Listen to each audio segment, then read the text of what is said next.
स्वागत है सर। हम लोग एक चीज़ आपसे जानना चाहेंगे कि समाजवादी पार्टी के राष्ट्रीय अध्यक्ष माननीय अखिलेश यादव जी ने आपको एक बहुत बड़ी जिम्मेदारी दी है सर। राष्ट्र शिक्षक संघ का राष्ट्रीय महासचिव बनाई है शिक्षक सभा का। आप राष्ट्रीय अध्यक्ष जी को क्या कहना चाहेंगे सर? मैं राष्ट्रीय अध्यक्ष जी का सम्मान करता हूं कि उन्होंने मुझे इतना बड़ा पद दिया, जिसको धन्यवाद देता हूं और जिस पद की जिम्मेदारी दिया है उसका मैं स्वीकार करता हूं। सर, आप एक आदर्श शिक्षक के रूप में मालीवाड़ी इंटर कॉलेज से सेवानिवृत्त हुए हैं। जनता ने आपको ग्राम सभा की जिम्मेदारी भी सौंप दी है सर। आपको काम करने का अच्छा अनुभव है सर। तो आगे आप शिक्षकों के बीच बहुत बड़ी समस्याएं हैं सर। उन समस्याओं के निदान के लिए कुछ हम लोग बिल्कुल जी क्या कहना चाहेंगे सर? शिक्षकों की समस्याओं के निदान के लिए मैं सतत प्रयास करूंगा जी। और आगे अगर समाजवादी पार्टी की सरकार आती है तो मैं हर तरह से हर संभव प्रयास करूंगा कि शिक्षकों की समस्याएं समाप्त हो और उनको ज़्यादा से ज़्यादा सुविधा दी। सर, हमारे प्रदेश में कुछ वित्तविहीन विद्यालय हैं जो सरकार ने मान्यता दे रखी है सर। वे शिक्षक बिना मानदेय के बिना पारिश्रमिक पाए आज सेवानिवृत्त हो रहे हैं और दर की ठोकरें खा रहे हैं सर। उनके विषय में क्या कहना चाहिए? मैं सरकार आने पर उनके विषय में बात किया जाएगा और ये कहा जाएगा कि ये शिक्षक ज़्यादा दिनों से कार्य कर रहे हैं जी और ये बिना किसी आर्थिक सहयोग के अगर रिटायर हो जाते हैं तो इनके साथ अन्याय होगा, इसलिए इनके साथ न्याय किया जाए और इनको कुछ आर्थिक सुविधा दिया जाए। जी, एक चीज़ हम और जान लेना चाहेंगे सर कि ये शिक्षा जगत की तरफ कि सरकारी विद्यालयों की तरफ से अभिभावक का मुंह भंग होते हुए प्राइवेट विद्यालयों की तरफ जा रहा है सर। आप शिक्षक हैं इसलिए हम आपसे यह चर्चा करना है। इस विषय में क्या कहेंगे सर? इस विषय में मैं कहना चाहता हूँ कि जो प्राथमिक विद्यालय सरकार खोल रही है, मान्यता दे रही है, उस मान्यता को बंद करें जी।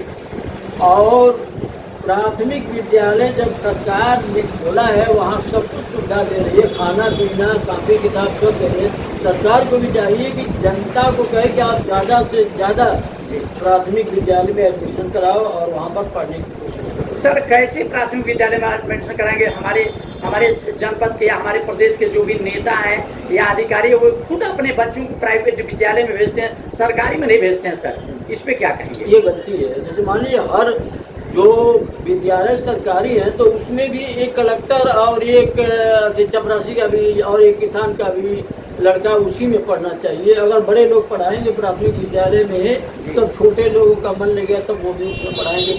तो न्याय तो यही है कि बड़े लोग भी उस विद्यालय में अपने बच्चों का एडमिशन कराएं। जी, हम लोग से कुछ अभिभावक इस विषय पे चर्चा हो रही है सर। तमाम अभिभावक हम लोग से मिल रहे हैं, चूँकि एडमिशन का समय है। तो अभिभावकों का कहना है कि सर प्राइमरी विद्यालय में वही पोथी पढ़ाई जा रही है जो पहले पढ़ाई जाती थी, उसमें कोई रहस्य नहीं है। और प्राइवेट विद्यालय में हमारे बच्चे काफ़ी टैलेंटेड हो रहे हैं, भले वो कम पढ़े लिखे अध्यापक ही पढ़ा, लेकिन हम संतुष्ट हैं। नहीं, इसका हम विरोध करेंगे। ऐसा नहीं है कि वही सिलेबस है जी। प्राथमिक विद्यालयों में भी जो सरकारी विद्यालय उनका भी सिलेबस बदल दिया गया है, क्योंकि हम लोग पढ़े हैं आज के 40 साल पहले हम प्राथमिक विद्यालय में पढ़े हैं जी।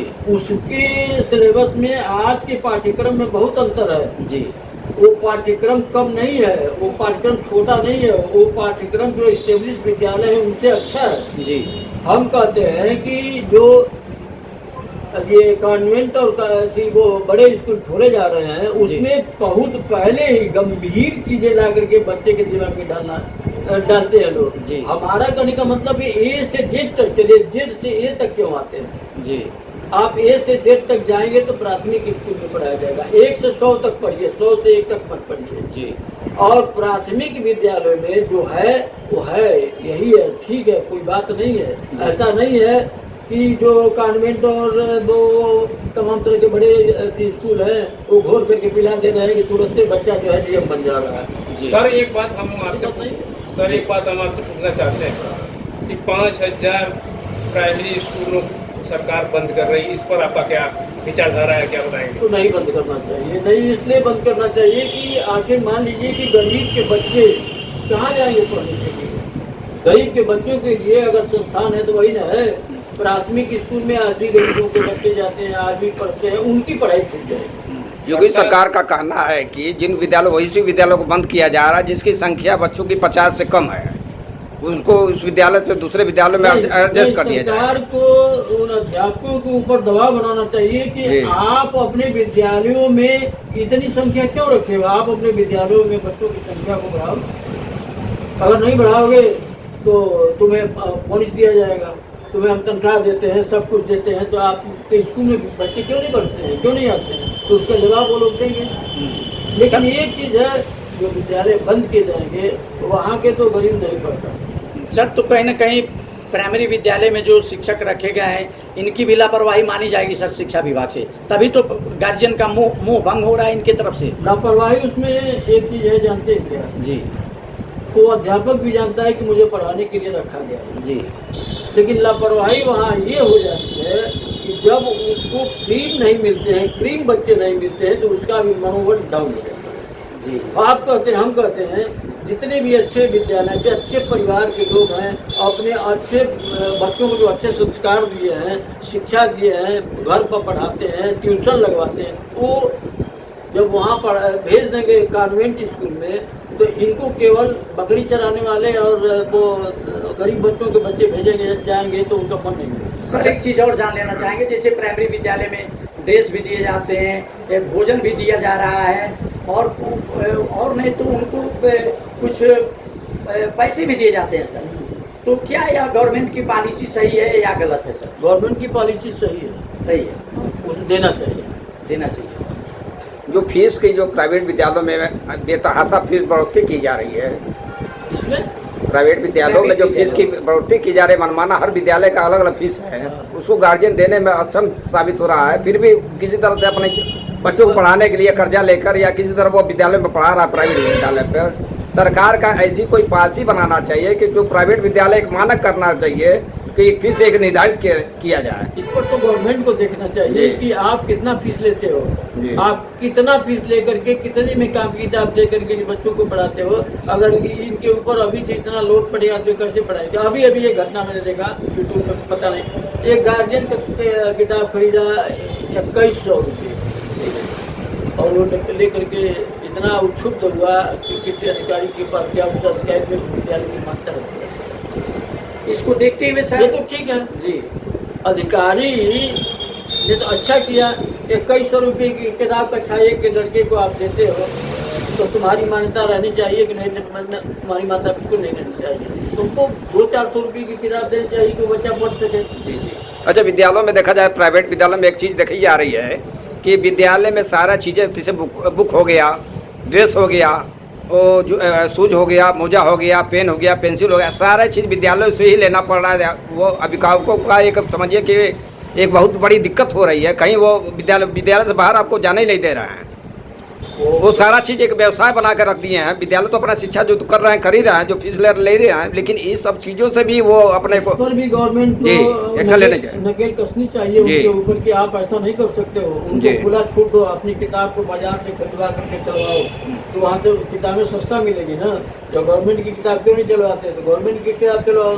तुम अपनी किताब छपवाते हो और उस किताब चलवाते हो, 1 रुपये का 100 रुपया लेते हो, ये अच्छा नहीं है। प्राइवेट विद्यालयों में ऐसा भी देखा जा रहा है कि कई विद्यालयों का वो जो बुक एजेंसी है, किताब वाले हैं, वो जाके विद्यालय से, प्राइवेट विद्यालय से मिल जा रहे हैं, और अपने विद्यालय का वो एजेंसी का वो किताब चलाने के विद्यालय का कमीशन दे रहे हैं, वो लोग दे रहे हैं प्राचार्य को या प्रिंसिपल के जो भी हो, और वही बुक वो विद्यालय चला रहा है, जिससे उसकी मोटी कमाई हो रही है। तो वो जो किताब वाला है, दुकानदार है, जा करके जब उस संस्था के प्रबंधक से मिलता है और कहता है कि आप हमारी किताब चलाइए, तो उसमें कमीशन हो जाएगी। जी जी सर, एक कमीशन थोड़ी हो जाएगी। हर साल सर बुक चेंज होता है, इस पर क्या कहेंगे? बुकें चेंज होनी चाहिए हर साल। हाँ, बुकें चेंज। सर एक चीज़ हम जान लेना चाहेंगे, मैं आपका जवाब दूंगा, क्योंकि प्रतिवर्ष कुछ न कुछ ऐसी चीजें हैं जो परिवर्तन में लाई जा रही है, तो उस परिवर्तन के हिसाब से बुकें चेंज होनी चाहिए।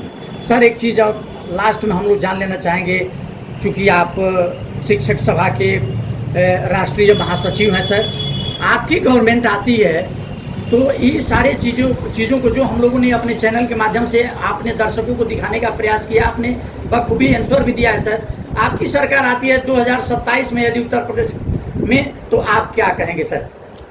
देखिए, हम सरकार अगर आती है 27 में, तो एक तो विभाग शिक्षा विभाग होगा, और शिक्षा विभाग में यही होगा कि जो आदमी के 3 चीजें, शिक्षा, स्वास्थ्य और